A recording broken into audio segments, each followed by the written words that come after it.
Hello guys, welcome to another episode of Operations and Supply Chain Management. Now, I was recording the voiceover version for this today's video, and I found when I was monitoring the recording there was some strange noise from the microphone or the cable for the microphone, so I'll probably have to get a decent new microphone for recording in the future.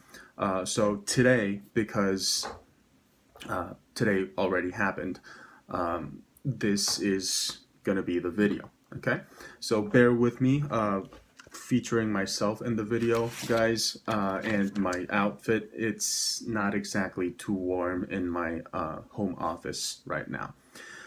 Anyways, we have entered chapter 6, capacity management. You can probably see I got the book right under my phone here.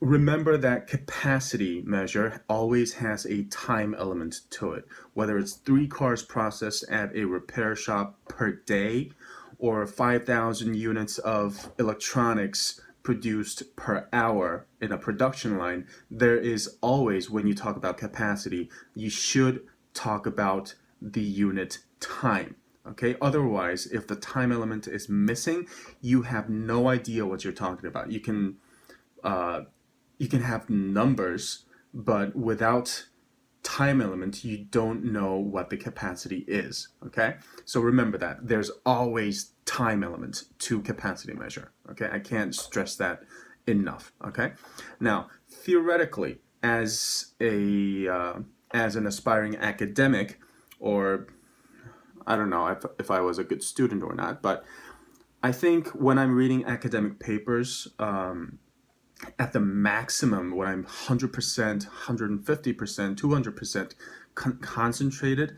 and focused, I can probably read 10, 15 pages of academic writing in an hour. Okay? Now, in reality, though, 30 minutes into reading session, baby starts crying, he needs to be fed, I need to go to the bathroom, my back starts aching, so I need to stretch, I need a drink of water, I need to always stay rehydrated if my brain, if I don't want my brain to be shrinking and not functioning. Many other things can happen. I have to eat, I have to go to the bathroom, family time has to be there. So there are downtimes to anything operational. Okay, so my rated capacity, if I were to stay at home to read instead of, finding a hole in my PhD office or even the library or a cafe, at home, my rated capacity for academic reading can range anywhere from probably 5 to 7 pages or even less, maybe 2 pages per hour if I am not really blocking off that time for reading. Okay, so that's the distinction between theoretical capacity and rated capacity.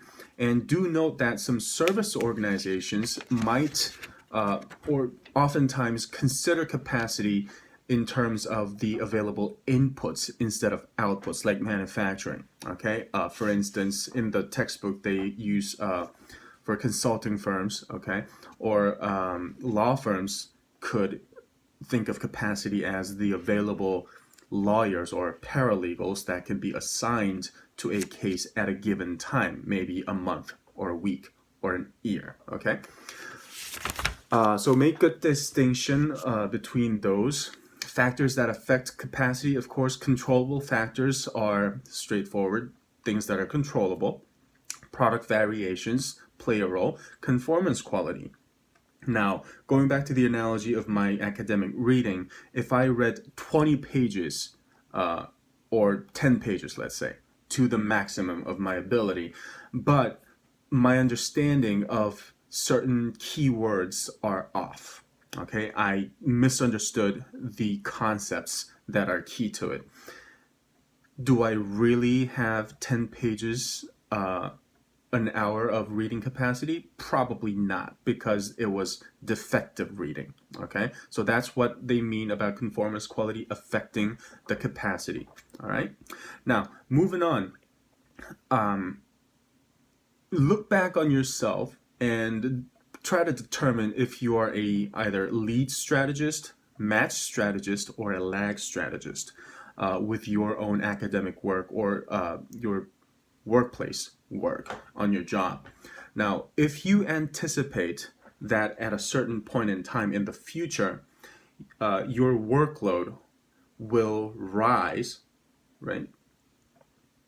Because midterms are coming, because finals are coming, because there's an internship coming up or internship application coming up, job searching, you can kind of see that you will have to work a lot more than right now. Now, what do? Do you ramp up your working hours or your efforts or the time that you put in your work or so the inputs or your resources ahead of time before the higher demand or higher workload realizes? Do you go by matching as they rise, or do you lag and follow? Okay, so these are the three capacity strategists that are commonly used. So one thing, well, personally, if you're a student, I think matching or leading is appropriate, and lagging could produce some problems. I've had personal experience of problems that are associated with lagging with academic work in the past, right? But when you're talking about industry like manufacturing, it's not always an easy call to really increase the capacity of a manufacturing facility because that's all money spent that cannot be recuperated. Okay, so there are reasons for lag strategy as well. Okay, they want to know that they could. Sorry about that. They want to know that this rise in demand is certain and here to stay.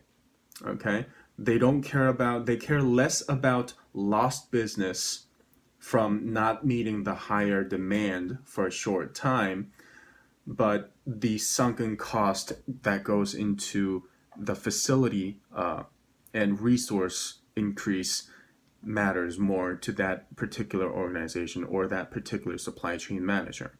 Okay, so I think, guys, 6.1 and 6.2 are covered by that. Okay, so tomorrow we'll be talking a little bit more about that. Okay, so happy reading, guys, and I will see you all tomorrow and in the next video, hopefully with a better microphone, stereo maybe. Okay, bye, guys.